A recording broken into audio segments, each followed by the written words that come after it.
Good morning, Turfs Up Radio. Wayne Voles, Profits Unlimited, coming to you live from Louisville, Kentucky. Yes, indeedy. Oh, my goodness. It is Friday. Can y'all believe it? Man, we have already rode around to another week in the books, or almost anyway.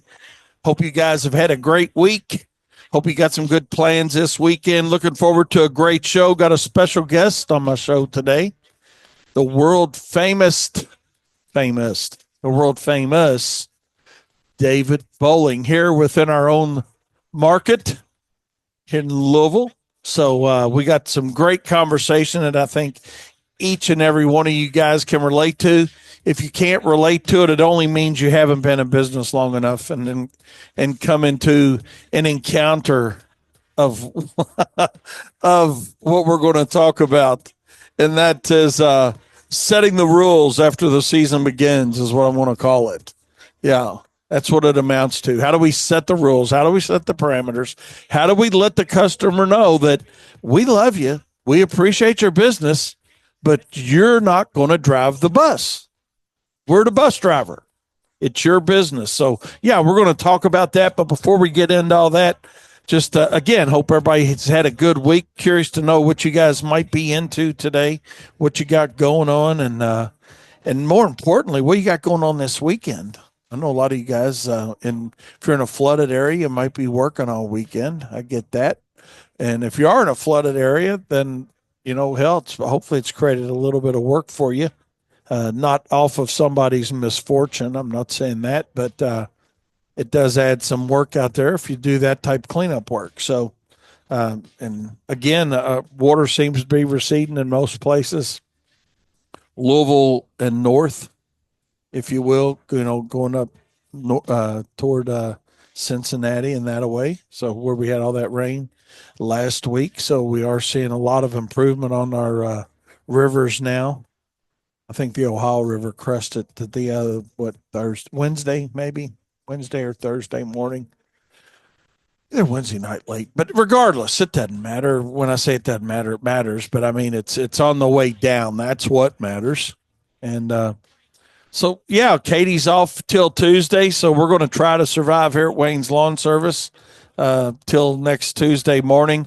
We've got our floodgates up, metaphorically speaking.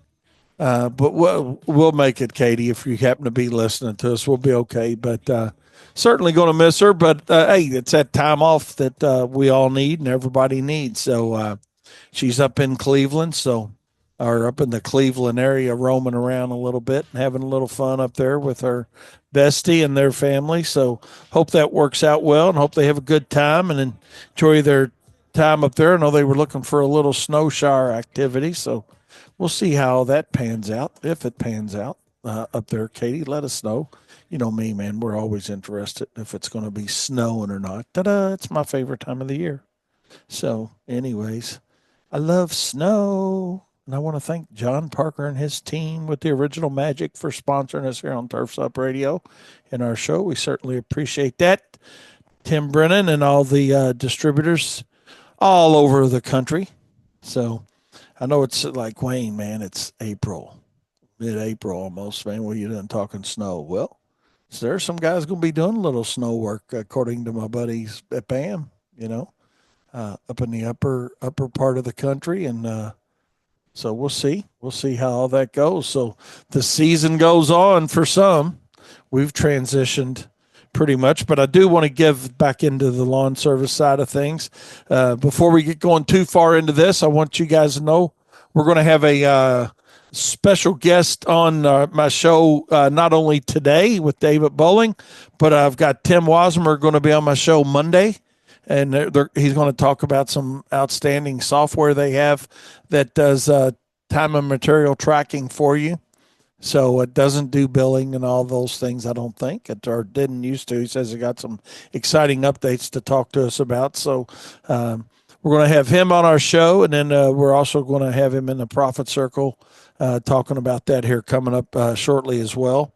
So I know a lot of you guys are in the Profit Circle with us. Dan, good morning. Appreciate you listening to us out there in St. Louis area, my friend.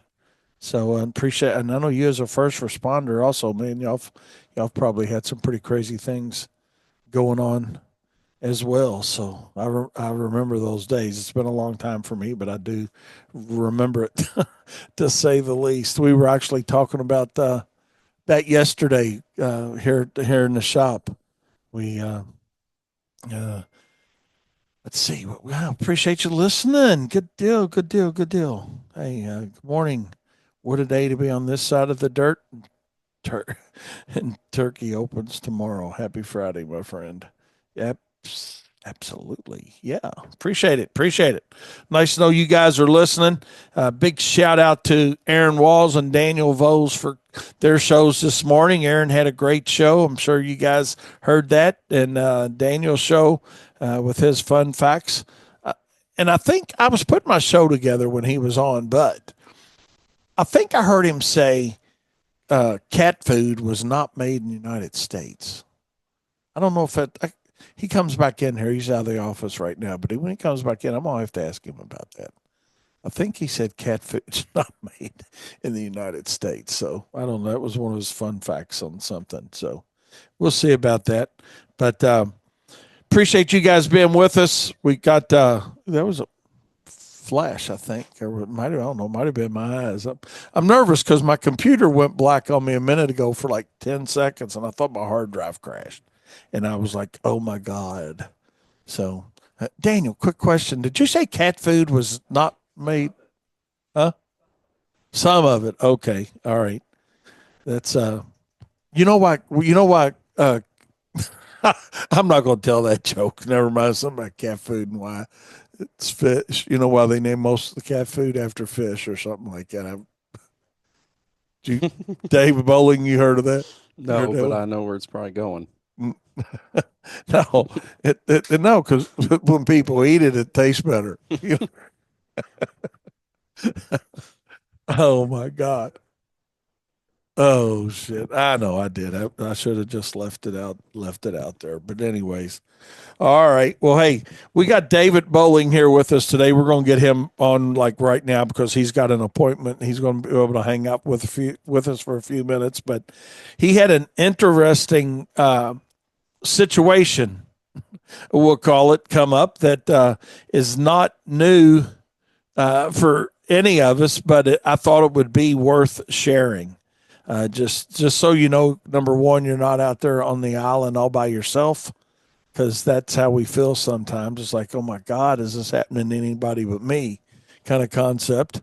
And but I'm really proud of the way he handled this, and I didn't realize he was even going to be on my show till about an hour ago. We were just going to talk about it. Because we were talking about it this morning here in our office before he showed up. Actually, David, sorry, you were the topic of conversation before you even got here. Fitting. Kyle was talking about it, and but the reality of it, and I'm going to let David tell most of the story because it's his story to tell. But the whole thing really boils down to with new accounts. You know, you go out, the customer calls, you go look at the property, you bid the property, you get the property, you write the contract, you sell the job, blah, blah, blah, blah, blah. All those things take place. And then you go out and you start providing the service. And then all of a sudden, there seems to want to be a rule change. That's, there wants to be a rule change after the game started. And David was a pretty good football player back in the day. And it's pretty hard to change the rules when you're in the game, right? It's not the easiest thing in the world to do, no. It's like, okay, you can't block this away, you can't tackle that away. It kind of messes a guy up after he's practiced, for let's just say all week for a team. And now when you get ready to go out and play the game against this team you're playing against, all of a sudden you find out, hey, we can't do this and we can't do that, or you got to do this. You've had no practice for it. Can't use your hands. Yeah. So that's why I thought, as common of a problem that this is, as common of a problem as this is, we're going to talk about it today because he's got an account that wanted to discuss the rules and how they were going to need to be changed. And, as we're going along in the spring, and we could all relate to that, but the reality of it is spring everywhere. I mean, or most places where, hey, it's inconsistent weather patterns, or it's consistently inconsistent, because about every 2 to 4 days, 2, 3, 4 days, you got rain or some situation rolling through. And so he was trying to do what was right for this customer. It's an HOA. We're not going to give the name because it doesn't matter. It could be the Easter Bunny's HOA. It doesn't matter where it's at or whose it is. They're generally very similar. Some are bigger than others, but the reality of it is, let's see what we got here. Appreciate you listening. Yeah, we're going to talk about that too. So hang on to that thought as well. That is certainly a game changer as well. But so David, first of all, I want to congratulate you, and I sincerely mean this, on the professionalism in which the way you handled it. That's number one. He happened to be on site, and I'm going to let you tell this story, but I just want to kind of lay the foundation a little bit. One of the complaints yesterday when he was out there was, you need to be on. We need a direct number or direct contact for you, right? Yep. And you were on site, but God forbid you were working and didn't answer your phone within 2.67 seconds. Yeah, exactly. So they're like, we need a direct line of communication. And I mean, Jesus, he's on the property. He's on the property with them, doing the work, So that was the first situation. And, the second was the complaints because of the weather. And before we get into it, I want to play a couple audios, and then David can tell you the whole story behind it. And then we're going to talk about it. Thanks, Corey. He says he's paying close attention because it sounds good already.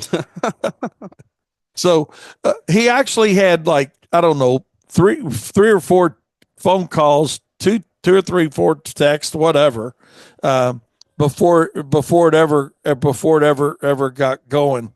But so so anyways, man, get your popcorn ready.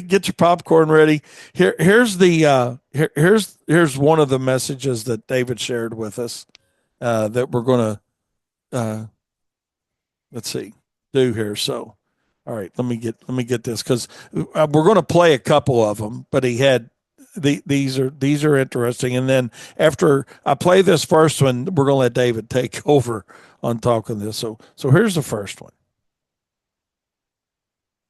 Hey, David, this is Dennis Marsh out in Glen Commons. Can you stop your guys from mowing or tearing up our yards? They got their mowers stuck in my yard and my next door neighbor's yard out back and just destroyed grass in the ditch. It's too wet. Call me back.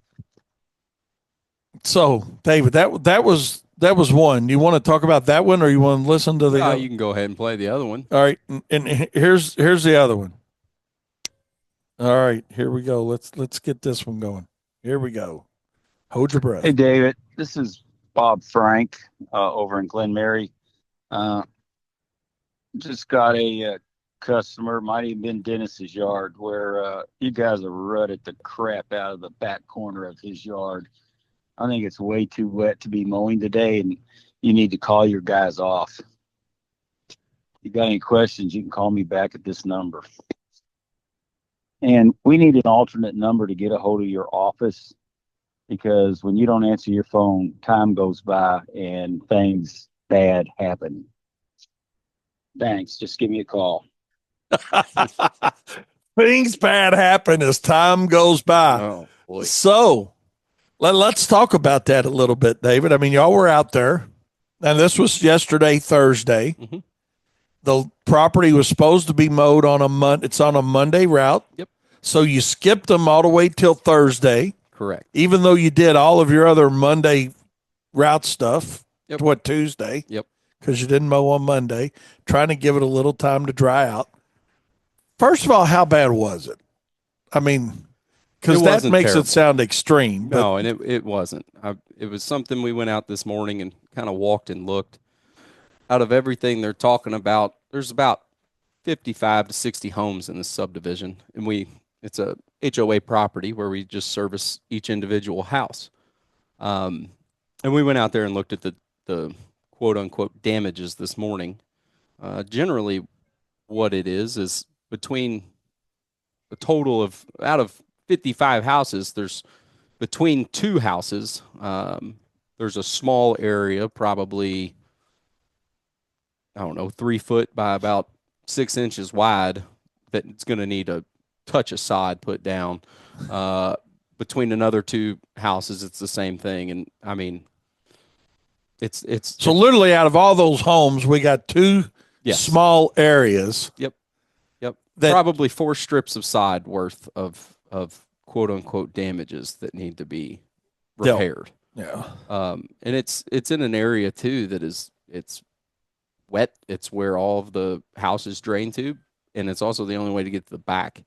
A lot of times, specifically in these cases, my guys are pretty well informed on what they do, and they're pretty good at doing what they do. They're not rookies, so you guys know too. They're not guys that just came on. I mean, these guys have been mowing grass for a while with him. It's and a while don't mean like 3 weeks. Yeah, no, that's a while for some people. They've got my trust. They know that they've been with him a few years. Yeah, let's put it that way. They're fully capable to do anything that we need to get done, and they know when they can do something, when they can't do something, and they know also if there's something that they're questionable on, that they call me and we get to the bottom of it. So, I mean, all in all, it was wet, but I mean, we had 8 inches of rain over the course of 4 days. We had another quarter to a half inch of rain overnight. But as I explained to them, that was the most dry it was going to be for the next week. That's the thing. I mean, it boils down to, when do you want us to cut? Exactly. And not just that HOA, because I mean, we encounter those same things sometimes here. It's like, Monday we mowed. I mean, we did some stuff early, but Monday afternoon, and we did some mowing. I mean, who you can mow, who you can't mow. Yeah, correct. And then they call and leave you messages like this.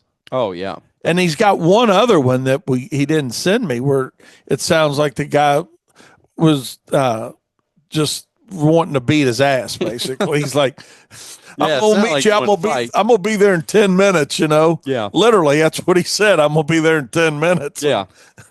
It was, I mean, the situation unfolded. We were pretty much done, and I was out there, and I haven't been out there servicing it because they've been doing it.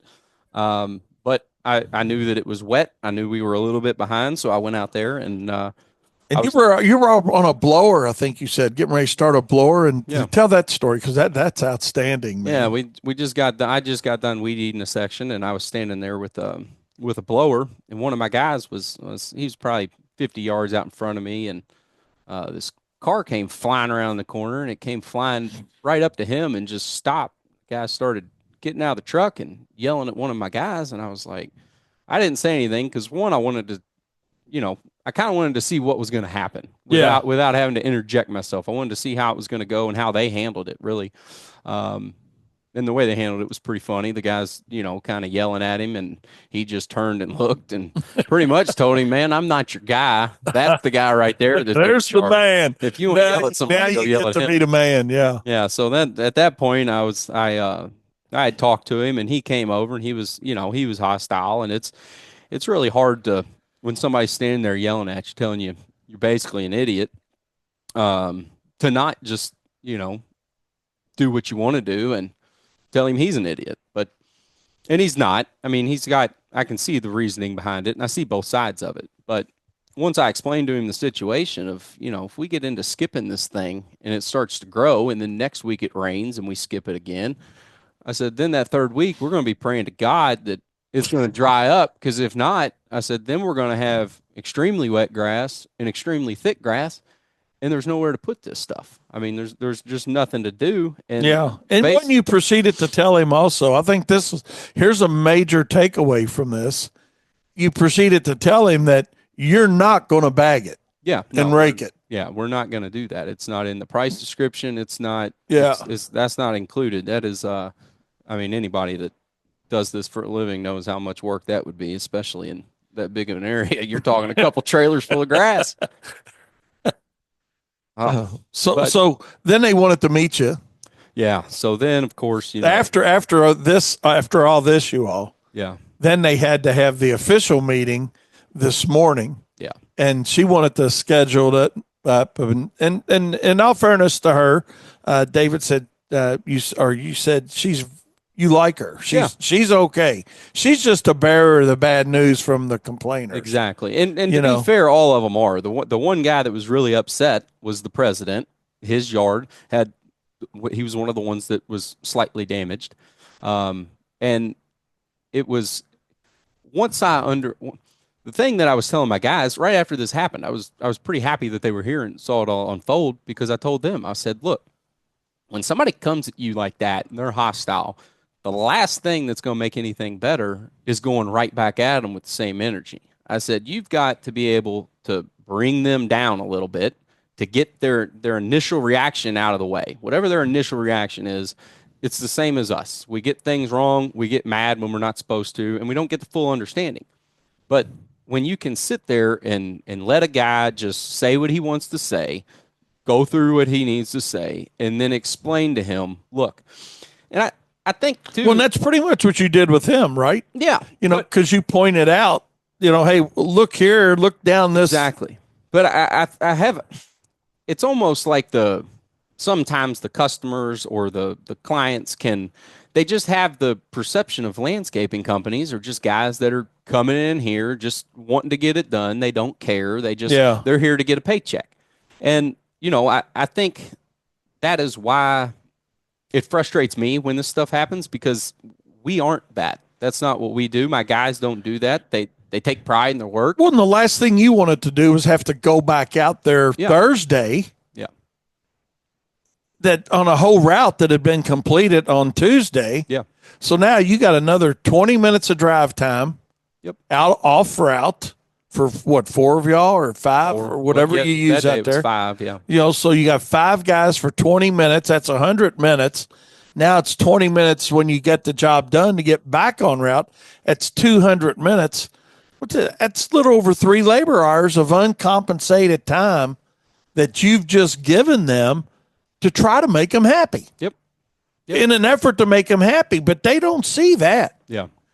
They don't see that. And, we're the last ones in the world. You got a lot of people interested.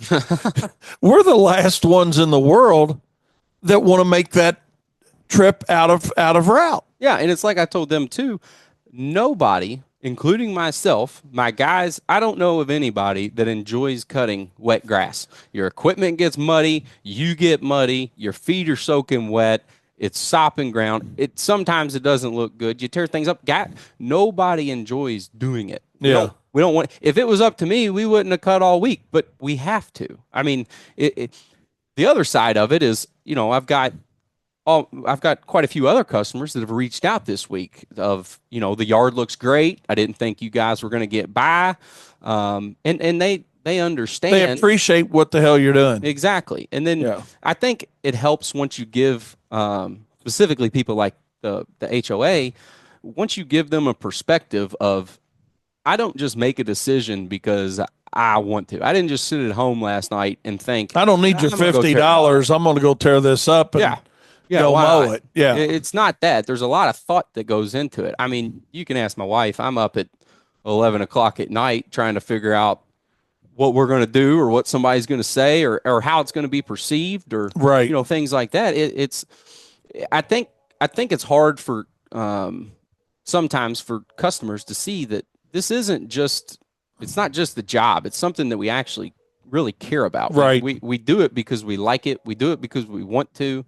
It's not just, let's run around and make as much money as we can. Cause I mean, Right. that's not how you, keep Yeah, you're customers. much more professional than that. And, I think, you made a very good point when she made the comment of, well, maybe you're just because you're a smaller service compared to and they're not real small, Yeah. but compared to some people they've had, because you're a smaller service, you've probably overbooked your work. And I think you had a really great answer for that, if you wouldn't mind sharing that. Yeah, I mean, know. I told her, I said, we don't overbook our work, and that's the honest truth. Is there's every year in March when we start getting to a certain number of clients, I stop taking people until I make sure that we can get that stuff done. I mean, around here in the spring, without a doubt, you're lucky if you get five working days in 1 week from March through the 1st of June. I mean, you're lucky. So when I book our mowing work specifically, I don't have any more than 3 days worth of mowing work. That way, if at the worst case scenario, at least we've got all of our mowing done. We have service agreements that we have everybody sign with a set number of cuts, and that's what we're going to do to reach it. But we don't overbook our work. I don't send my guys out until 6, 7 o'clock every night, and give them 40 accounts and tell them just let it rip. We go out and we Let it rip. we service what we can. We make the money that we can, and we go out. We're done at a reasonable time. We can get everything done, and that I think that goes a long way for our core group of customers that realize, like, they're not calling us and asking us where we're at. They're not telling us the grass is 2 foot tall and we haven't been there in 2 weeks. We're there once a week. We're there generally the same time every week. You generally are going to get the same crew there every week. And we don't get complaints. I mean, Right. everybody gets complaints. This kind of, this kind of goes back to the 95-5 rule where, 95% of your customer or 95% of your complaints come from 5% of your customers. Absolutely. And I mean, this started with them, particularly back with some snow issues, they sign a contract to we've had several texts that Mike's point, people sign a contract one way and then want to adjust the rules, as you're going along. And that's when you look at something and you just got to ask yourself, is this worth fooling with? Number one, if I do think it is, then we're going to try to work it out and see if we can work it out and know that, hey, maybe the answer is no, but sometimes you do work through things like this. Oh yeah. Well, I think once they understand that, okay, they're going to do it your way. Now they can fire you if they don't want to do it your way, but they can't call you and tell you, hey, skip this week, skip next week. Then you go out there and you've got 3x the labor rate. And they're like, well, man, you didn't cut the last 2 weeks. We're just getting our time back. No, there's a lot more involved than just getting your time back. Oh yeah. And I think that's the most important takeaway from this thing. We do have a question. And just so it's clear for everybody, it said, are these just common areas that you're mowing? No. So it's a neighborhood. I believe there's 55 houses in here. So it's they're generally like 555 yesterday. Dude. Yeah, no kidding. They're generally like 1-2 story brick homes. Really, really nice subdivision. The grass is, I mean, it's really nice subdivision. And we do the full maintenance for the houses. So we cut all of the front and backyards. We do all of the mulching. We do all of the bush trimming. Well, that's not bad. $3 a home. That works out pretty good. Yeah, not bad. Yeah. But it's all these homes. So then in return, correct. And he's not really doing it for $3 a home, just so y'all know, before that starts coming. But it's 6. It's 6, yeah. But the crazy side of it is, it's like you've got 55 bosses. Oh yeah. Now I will say the good thing that they do, it didn't necessarily happen yesterday, but generally out there, the board has actually told the homeowners, if you have complaints, come to us. Don't stop the crews. Don't talk. Don't inhibit them from doing their job. If Right. something's messed up, you come to us. And for the most part, that has been how it is. The one thing that I think is important too is when you get complaints, even though I totally agree with the 95.5 rule, it's still, like you said at the beginning of the show, it still makes you wonder. It makes your guys wonder, like, man, do I know what I'm doing? Did I make the right decision? It almost like it hurts your confidence for a minute until you sit back and think about it. Like, I know what I'm doing. I'm as simple as it is. I'm going to take Ryan English's line here, but you're making tall grass short. I mean, Right. that's what we're doing. We're cutting grass. We know what we're doing. We're capable to do it. And the biggest thing that I try to tell all my customers is that we care. And people that's hear it. that and they're like, man, whatever. But we really do. If we understand that if we don't do good work right off, if we're not providing good quality service, we aren't going to have a good quality business. And it starts with the work that we do. Right. If we're going out and tearing stuff up, if we're going out and making mistakes, getting complaints constantly, It's like they got to understand that you do, Yeah. to your point exactly, you want to do what's right. And Yep. it's not just about mowing it. It's about mowing it, knowing it's not, you don't like your name on that particular service, let's say that week. Yep. Shit, we have the same things. Sometimes you got to mow it and just hope nobody sees it. Exactly. It's It's a little harder now. Everybody's got cameras. Yeah, but it just, even though we hate to mow it, it's going, like you told them, it's not going to get any drier. It beats the alternative. It mean- really does beat the alternative. And, they got to understand. Craig said that's a new shirt. It's going to be things bad happen. That could be the new lawn guy shirt. Yeah, there you go. Things bad happen because, the reality of it is that is the daggone truth, And it's like I told them, I tell my guys this almost every day. They're probably tired of me hearing it. They're tired of me saying it, but we are human beings. We're going to make mistakes. We're going to tear stuff up. Things are going to happen that are out of our control. Weather, equipment, you name it. But if you make mistakes, you own it, you fix it, you move on. And I tell people all the time, we're going to make mistakes, but we don't make the same mistake twice. If we mess something up, it's going to get fixed and it's not going to happen again.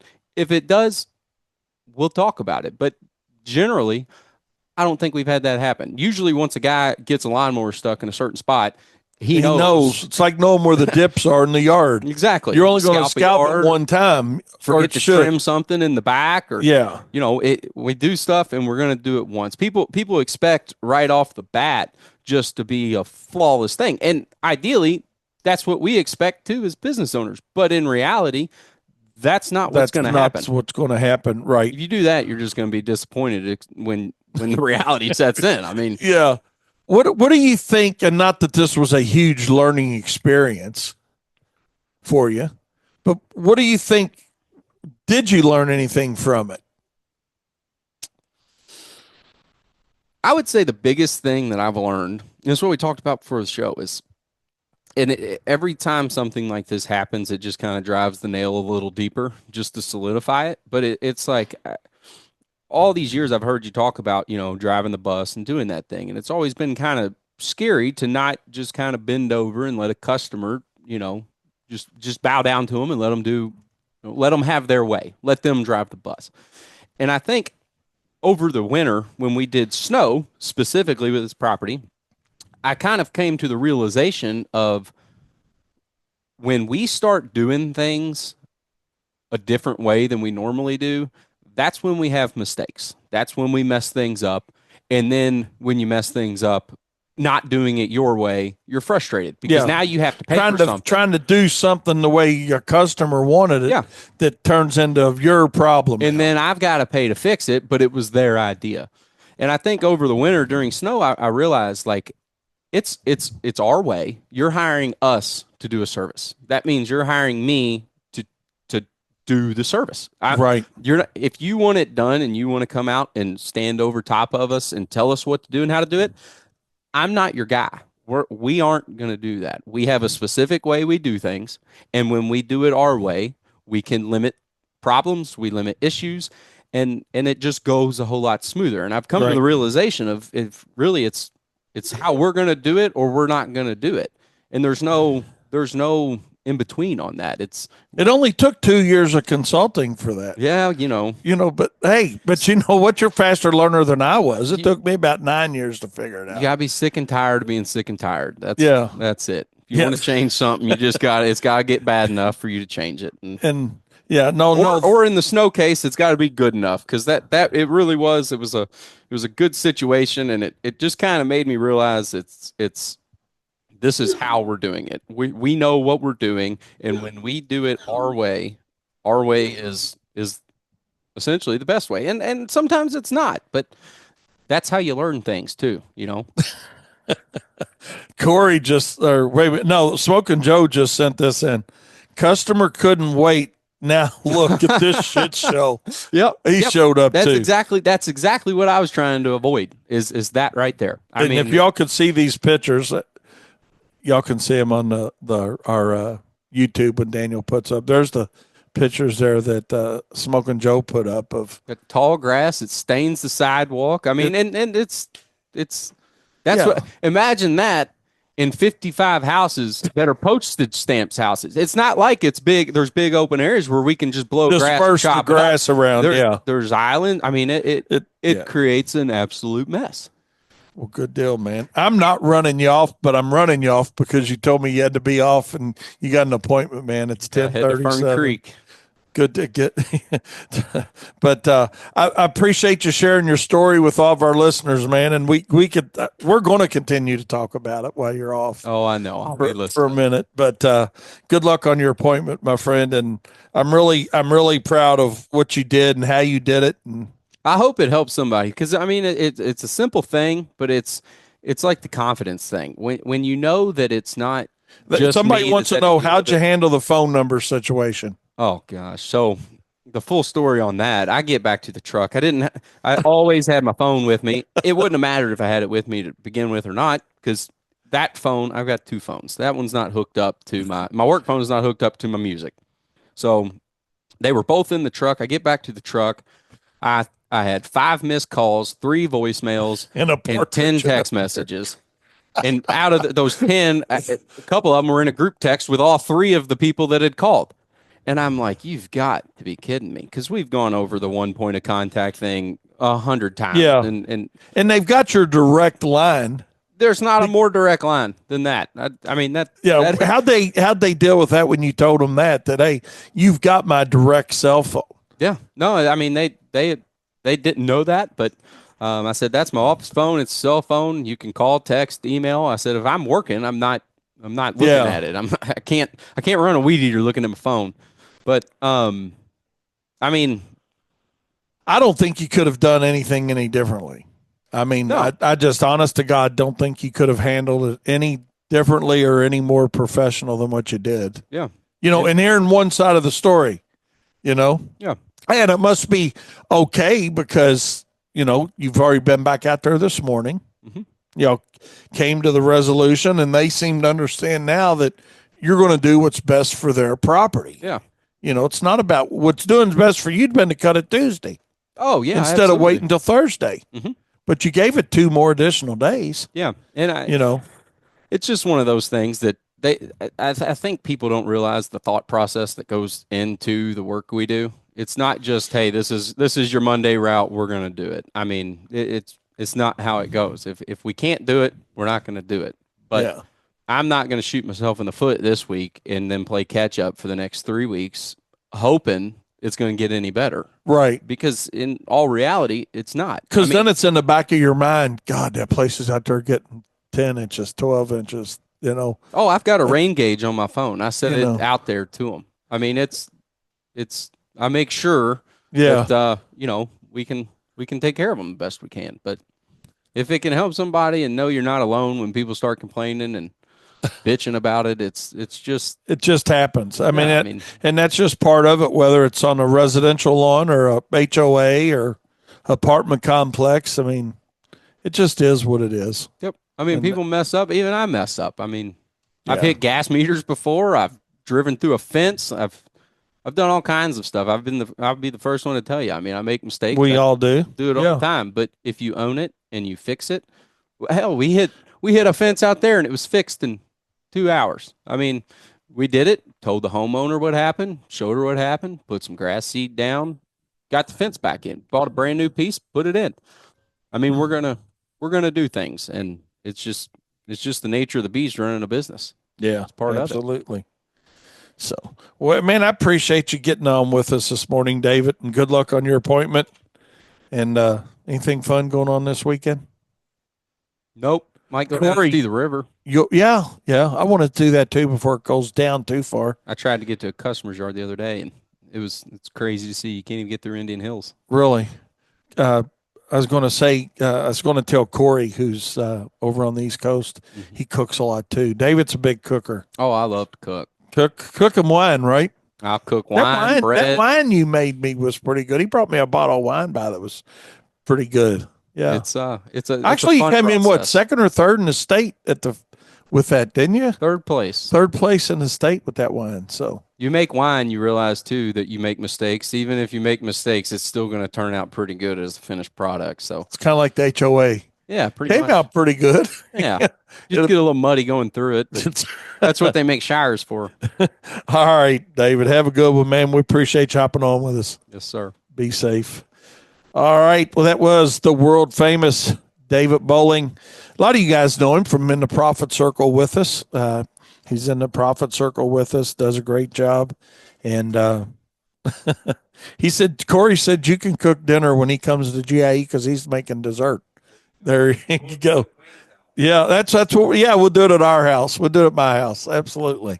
So, yep. Let's take a short break. We'll be right back with more Profit Time here on Turfs Up Radio. All right, welcome back to Profit Time here on Turfs Up Radio. Appreciate the text. Appreciate all the text during that. And there's a good point. It said, "Good show proves the customer's not always right."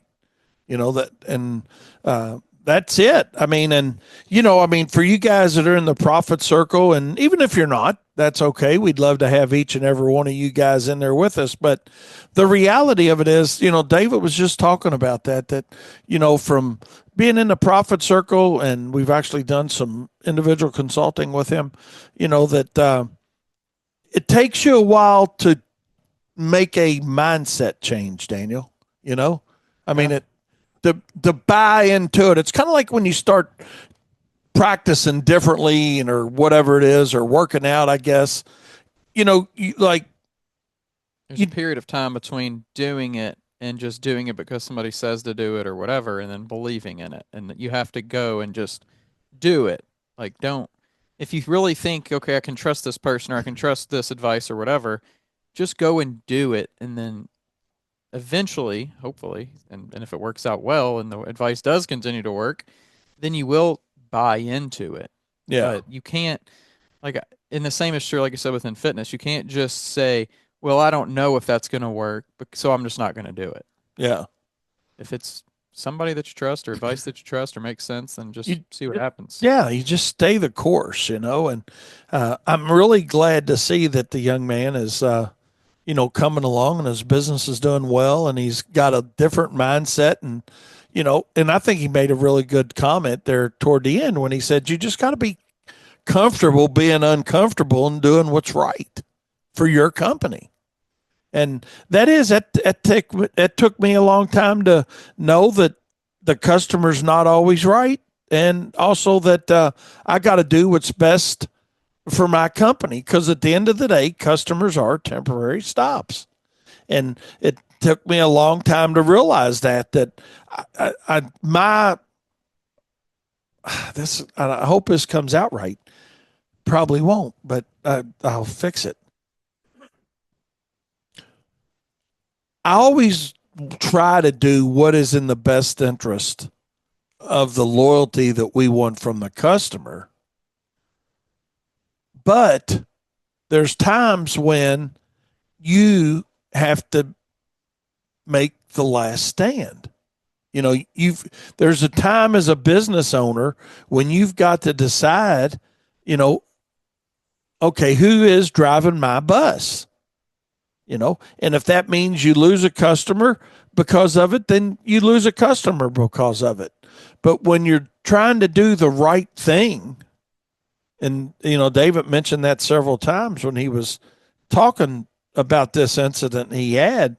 And I know he feels really good now about it just because it's done. You know, I mean, it started yesterday about this time and just, you know, continued on, you know, and the reality of it is, you know, between all the text, all the phone calls, you know, and then talking to two or three of them yesterday, a couple of them actually in person, you know, the resolution was, and this is way a lot of times they do work out. It was like that guy that rode up on his guy, Liam, and then Liam said, well, you need to go, hey, the boss is here, you know, the owner's here, you know. After David talked to him for a while, he had settled down and cooled down. And that's how it works most of the time. Is, you know, you've got the frustration. And that's why, you know, when we talk about it, and Katie's talked about it before, as well as, you know, the most important thing we do, whether it's on the telephone or in person, when somebody's complaining, is to let them complain. Don't interrupt it. Just let them finish it, you know, and then address it. And I think David made a really good point as well, saying that, God, what was his point? I just lost the thought process of what I was going to say. A point he made about just basically sitting back and taking it, you know, and then tell them why you did what you did. And that's what it really boils down to. And, you know, I mean, the customer carousel is going to continue to spin. I mean, you know, that's one.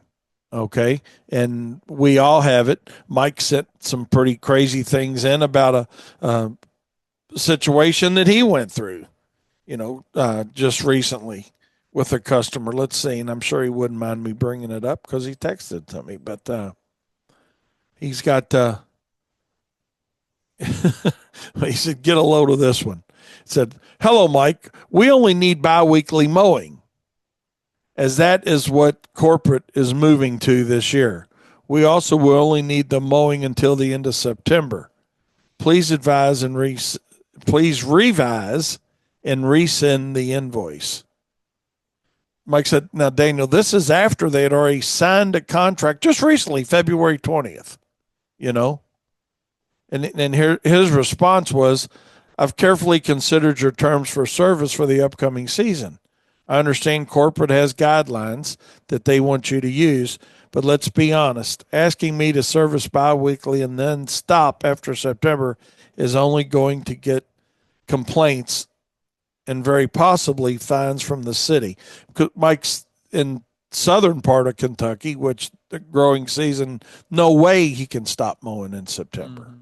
You know, I mean, as I mentioned before, the last service provider provided a biweekly service and was fired by corporate after getting a fine from the city. And that, you know, that in itself should tell them, the business owner or manager, something that, you know, again, here's Mike trying to do what's really in their best interest. And now they're wanting to switch back to what they had before that got them in trouble. I mean, it's a customer carousel. That's what it really amounts to. Mike said, I've been in the industry for 8 years and I've had over 15 years in the service-related industry. I'm not saying we're the best, but I do pride myself in offering a quality service in a professional manner.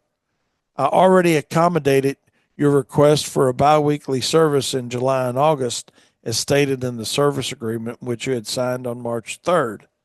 And now you're wanting to change it. I will not hold you to the 30-day cancellation clause on our service agreement in which you signed in February. Please consider the 2 services rendered as a donation to corporate. If money is really that big of an issue for them, it's best they keep it. God bless them. So, hey, I hear you, Mike. I hear you. The reality of it is, they're just out there. The customer's out there. The customer carousel is going to continue. And not just with mowing, but, we see it also happening with fert and weed side of the business. We had a call this morning of a lady who was looking to switch services, wanting to switch services and have us get her some information on our fertilization and weed control because she wasn't happy with who she had. But she's only had one application, Daniel, from the other company. Yeah. So it'd be like our customers that haven't had round 2. And we've had them call in, said, hey, I've got a broadleaf weed problem in my yard. So we'll go ahead and get them on our fire list, we call it, get them sprayed right away. But, when that first application that you got didn't have broadleaf weed control in it, at least some of ours are kind enough to call and say, hey, we're having a problem. Then we explain it to them and they're okay with it. And then we'll get them on our spray in a hurry list, basically. But here's a lady this morning that called us that, she just had already canceled who she had. And there we go. We'll see how it works out with us. Now, could that be a red flag for us? Absolutely. Yeah. And I think, too, it depends which I don't know if she did or not, but maybe the customer is unhappy because when she tried to get answers, they didn't respond to her, they didn't communicate with her. Maybe that's not necessarily just the results; it's how they handled her. They handled the complaint, and that's funny that you bring that up because there was a survey done by U.S. News and World Report. And this goes back a little while. It's a few years ago, but and I remember that specifically. And they asked consumers why they quit service-related businesses. It was not specifically landscaping and lawn care. Okay, it was just service-related businesses. But what it boiled down to, it was like 7 or 8% was due to cost, very low, under 10% was due to service, and it was like, and I'd have to look it up. I know I've got it, but it was like 68% of cancellations came from somebody not responding fast enough to a complaint. The companies, they called it indifference, to a complaint. Yeah. And I think that is, to your point, should be well taken by all of us, that it's not always the problem that gets us fired. It's how we deal with or respond to in a timely manner the problem. Yeah. Which we have. So I don't know. We got about another month of the customer carousel in most markets, give or take, based on your market. But know that, if you get a complaint, deal with it, address it. Some you're going to lose, some you're going to keep. And as always, it boils down to some will, some won't. So what? And that, I don't want that to sound like an arrogant attitude, because it's not intended to be that. But what I have learned in 46 years of business is we cannot be everything to everybody all the time. But we can care. We can respond to phone calls. We can return phone calls when somebody's mad at us, and I know, and as the smaller your company is and you wear all those hats and you got those phone calls to make, the last person we want to call is the customer that complained. But realistically, it needs to be the first person, because, think of yourself when you get into a situation like that, when you're mad about something. You just want to talk to somebody. You want to vent, and, give your customers that same that same respect. And it doesn't mean you're going to give them what they want or do what they want or whatever. What it means is you're concerned about what their complaint was. And then sometimes your resolution to the complaint may not be to their liking. I mean, that's the other side of it. And that's okay too. But at least you responded, at least you provided an opportunity for a resolution. And then it's up to them and or you, depending on how that conversation goes, as to, okay, are we going to continue on or are we going to terminate the relationship professionally? So, and both of those are options. Let's see, Mike sent us an update on that. It says, that was a new manager who came in around August of last year. Prior to that, this would be their 5th year as a client. And that bodes well too for where we see situations, us too, Mike, with our business and most of you guys out there. That's the reality of that too. You got a good working relationship with a manager. The managers change. The managers may have people they like, so they look for a reason to get rid of you, bad you meaning any of us, and then they move forward with somebody they like, or just since they don't have a relationship built with you, then what happens? Well, that relationship, moves along and goes with somebody else. So all those things are things that happen, but just know that the customer carousel is part of it. That is the reality of it. I want to thank again David Bowling for sharing his story with us today, because it's something that, like I said, it affects every one of us in business. And if it hasn't affected you, it will. You just don't have enough experience enough clients in at this point, but it will happen sooner or later, guarantee it. And it is what it is. But the thing is, again, is to deal with it, to meet it head on. And to David's point, understand that you absolutely need to be the one that's driving the bus. Learn that it's okay to, number one, either fire a client, or number two is say no before the relationship begins if they want you to change the way your business model is set up. I don't call a contract a good example. Good example. I know we're close on time, but perfect example. We got a building next to us over here that we use the backside of it for our lawn and landscape company as far as mulch bins and stuff like that. But the building itself, we lease out. Okay. Well, with all the rain we had about 3 feet of water that got in the basement, and it's not a rental area. It's just a small utility room, if you will. So furnace and water heater had to be replaced because of the flood. Sump pump worked. It just couldn't keep up, evidently. So what do? So we called a couple contractors. We called our plumbing contractor. And then we also called heating and air to take care of the other part. But what we didn't do with either one of those people was tell them how to do their job. And I think that's what you got to understand. When somebody tries to tell you how to do your job, don't make it fit. Do not make it fit. You know your business model. You know what works. You know how to do it. You're running your business a certain way.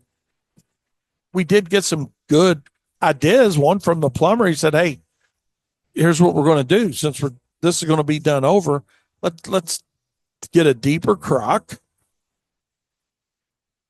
and then we'll also increase the service line pumping out off of the sump pump to try to keep up should we have an event like this again."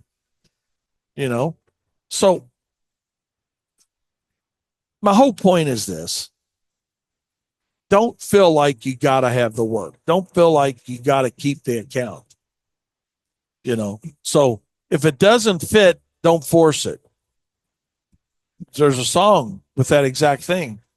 And I don't even know what it goes with, but it's just hey, just relax and let it go. Just relax, let the client go, or don't put them on in the first place. Don't deviate from what is best for you. Thanks, Dan. You have a great weekend too. And with that being said, we're going to wrap it up. I want you guys again to know how much I appreciate you and listening to my show every Monday, Wednesday, and Friday here on Turfs Up Radio.